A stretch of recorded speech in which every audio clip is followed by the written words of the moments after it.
Coucou tout le monde, c'est Carole, la fondatrice de June. Je vous ai demandé sur Instagram les sujets dont vous aviez envie qu'on parle par vidéo et vous m'avez fait une liste hyper longue et donc on va commencer cette série de vidéos avec pas mal de trucs liés à l'entrepreneuriat. Donc le premier sujet qu'on nous a demandé d'aborder, c'était comment gérer l'équilibre entre la vie perso et la vie pro quand on a une start-up, quand on est une femme, quand on a un boulot prenant. J'ai commencé donc en juillet 2018 à travailler avec un coach qui s'appelle Adrien et dont le travail a été de m'aider à bien structurer mon temps et bien structurer ma vie de chef d'entreprise. Adrien m'a beaucoup fait travailler sur la gestion de mon temps et ça je pense que c'est le premier conseil que j'ai envie de vous donner, c'est vraiment d'apprendre à organiser son temps. La première chose que j'ai apprise à faire grâce à Adrien, c'est d'organiser mon agenda. Et en fait, mon agenda depuis un peu plus d'1 an est organisé d'une manière vraiment extrêmement militaire. C'est le meilleur moyen que j'ai trouvé à la fois d'être plus efficace dans mon quotidien, mais aussi de préserver des plages horaires qui étaient hyper importantes et qui étaient hyper souvent sacrifiées. C'était évidemment les plages horaires qui étaient dédiées à moi-même, entre guillemets, comme le fait d'aller faire du sport ou le fait d'aller au cinéma. Et donc typiquement, le fait d'avoir un agenda extrêmement militaire et hyper rigoureux et très organisé, ça me permet au quotidien de trouver du temps pour faire ces choses-là. Donc si vous voyez sur mon agenda, c'est aussi très lié aux rituels de June et les rituels c'est un truc dont on va parler plus tard. On met des blocs de temps séparés qui sont dédiés à des tâches X, Y ou Z qu'on ne connaît pas par avance. Et surtout, ça me permet de garder du temps pour des trucs qui sont utiles comme la stratégie ou comme dépiler mes mails. Donc vous voyez sur mon emploi du temps, vous avez 3 cases qui disent email inbox et qui en fait sont des moments où j'ai le temps et j'ai du temps qui est dédié pour lire mes mails et répondre à mes mails. Je ressens environ 250 mails par jour et ça prend beaucoup de temps de tout lire et de répondre à tout le monde.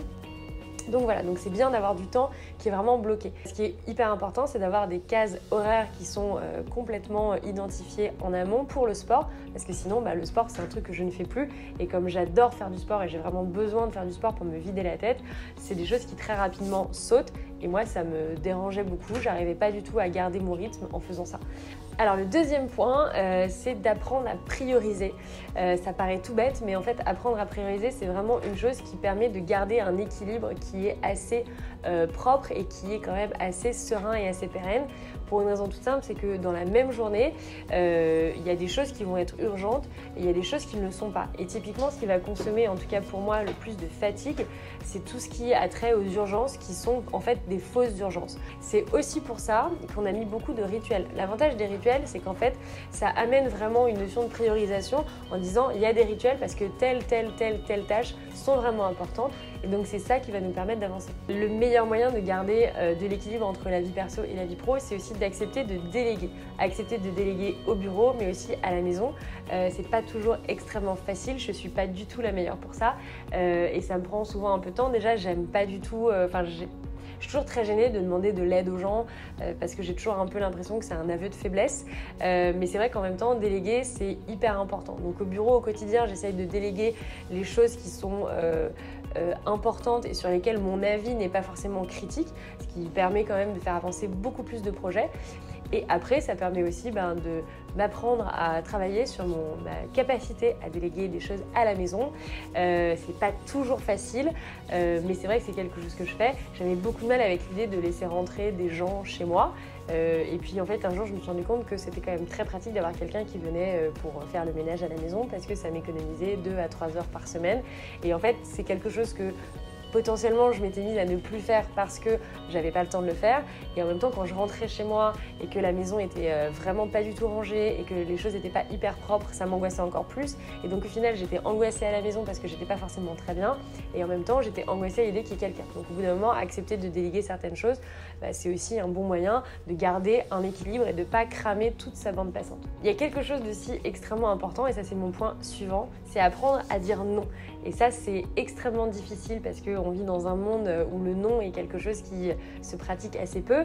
Et surtout en termes de business, moi je suis toujours la partisane de dire la réponse c'est jamais non, ça doit toujours être peut-être et on essaye de trouver une solution.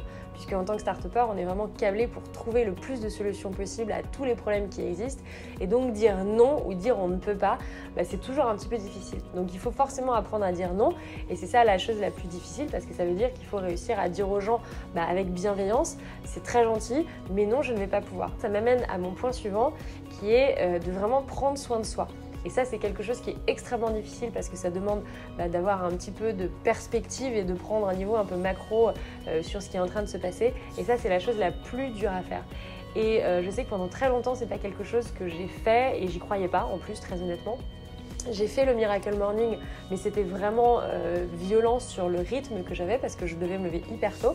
Donc le Miracle Morning, c'est quelque chose que je fais généralement quand j'ai besoin d'écrire parce que ça me permet d'avoir un petit peu plus de temps pour écrire. Mais au-delà de ça, ce qui est important dans le soin que je prends de moi, c'est à la fois donc d'avoir mes rituels pour le sport, d'avoir des rituels de sommeil. Pareil pour la nourriture, c'est un truc qui a été très difficile pour moi parce que j'adore manger et franchement la nourriture c'est un peu la vie chez June, tout le monde adore manger.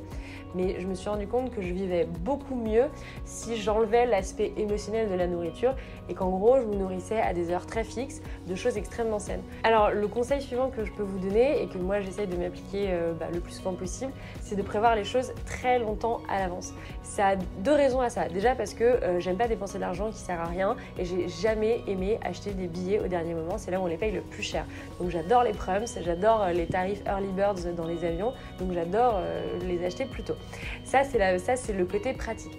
Le bénéfice à côté de ça, c'est que finalement, ça me fait un point d'ancrage en me disant là, je vais travailler pendant 4 mois non-stop et je sais que le 26 décembre, je monte dans un avion et je pars le 26 décembre pour 7-8 jours où je vais faire un break. Et ça paraît tout bête, mais le fait psychologiquement de savoir que j'ai un marathon de 4 mois en face de moi et qu'au bout de ces 4 mois, j'ai une petite récompense d'une semaine de vacances, psychologiquement, ça aide vachement. Et la même chose pour les week-ends. D'essayer d'avoir des week-ends prévus, de ne pas en faire trop parce que sinon on n'est jamais chez soi le week-end et c'est hyper fatigant et en même temps de pouvoir partir et aller voir des gens, ça amène de la flexibilité et ça permet de mieux organiser les choses.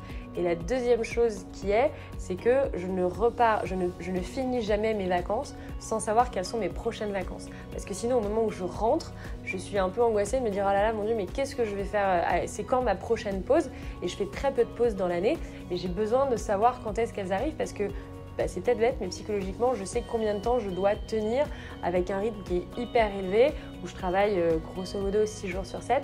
J'ai vraiment besoin de savoir quand est-ce que je me prends une petite pause mais une pause hyper salvatrice. Ça rejoint un petit peu ce que je disais, le fait de préserver du temps de qualité pour sa famille, c'est quelque chose qu'on est capable de faire justement parce que les choses sont hyper organisées. C'est un côté un peu militaire, hyper méthodique et les gens vont dire oui mais c'est pas du tout émotionnel, tu peux plus jamais rien faire de spontané. C'est pas vrai, justement parce qu'il y a des plages horaires qui sont prévues pour faire du sport, faire quelque chose de la même manière que je suis forcément à la maison un soir sur 2.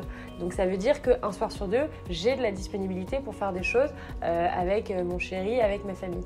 Et le fait d'avoir ces plages horaires entre guillemets qui sont préservées, ça permet quand même de garder un équilibre. Alors je suis tout à fait consciente pour les mamans qui me regardent que ça doit être très très compliqué si j'avais des enfants de dire en fait je suis à la maison qu'un soir sur 2 et je pars à 8h, je rentre à 23h. Donc je sais pas du tout comment ça se passera si un jour j'ai la chance d'avoir des enfants, mais en tout cas pour l'instant c'est comme ça que ça se passe.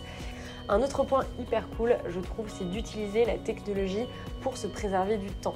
Il y a énormément de choses aujourd'hui qui permettent de gagner du temps. Typiquement, mon grand allié dans la vie, c'est Siri. Siri, elle écrit 90% de mes mails et 90% de mes SMS, puisque en gros, dès que j'envoie un SMS ou un mail, j'appuie sur le bouton Siri, je dicte le message à Siri et derrière, Siri s'occupe de tout et elle envoie le mail, elle envoie le SMS et le mail. Donc, ce qui explique parfois qu'il y a des fautes d'orthographe dans certains de mes mails, parce que parfois Siri est un peu créative. Mais en tout cas, Siri, c'est vraiment un truc très cool et je l'utilise au maximum. L'autre chose que j'utilise beaucoup, comme mon agenda est très très militaire, c'est les reminders. C'est-à-dire que quand j'ai des événements qui ne sont pas des événements récurrents et qui sont des événements auxquels je dois faire particulièrement attention, je vais mettre un reminder 2 jours avant ou une semaine avant. Comme ça permet vraiment de m'organiser.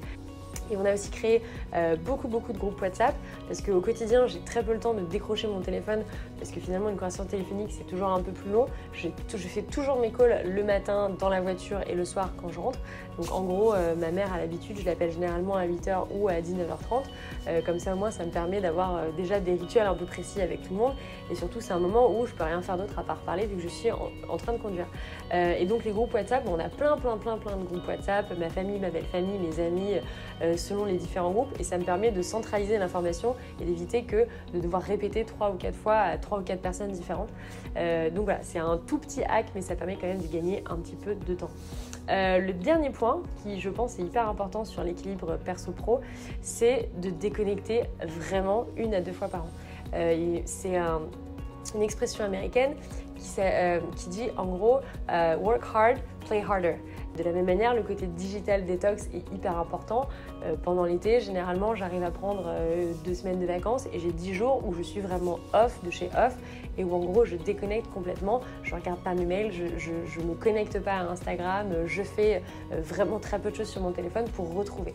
Et ça, c'est vraiment hyper important, je trouve, dans une époque où on est aussi connecté, qu'on soit start-upper ou pas. Je suis tout à fait consciente qu'il y a plein de gens qui sont salariés et qui ont des téléphones sur lesquels ils reçoivent des notifications et au quotidien, ça vient bouffer un peu de temps. Donc ça, c'est aussi hyper important. Et donc la dernière chose que j'avais envie de vous dire, c'est en fait, il faut faire un point tous les ans sur tous ces rituels et toutes ces habitudes qu'on met en place. Parce que évidemment, à partir du moment où on met en place mes blocs sur mon agenda, des rituels très précis, des moments où j'ai bloqué du temps pour telle ou telle chose, il ne faut pas hésiter, c'est pas quelque chose qui est gravé dans la roche, il ne faut pas hésiter à les remettre en cause. Donc voilà, je ne sais pas si ça répond à toutes les questions que vous avez, n'hésitez pas surtout à mettre des idées pour des prochaines vidéos. Aujourd'hui, on a parlé de comment équilibrer sa vie perso et sa vie pro, mais je pense qu'on pourra parler de plein d'autres sujets, notamment liés à la start-up, à l'entrepreneuriat, comment monter une boîte, comment financer sa boîte, comment recruter une équipe. Je vous embrasse fort et puis n'hésitez pas à mettre un petit commentaire et dire que vous aimez la vidéo et que vous en voulez plus. Ciao, bye!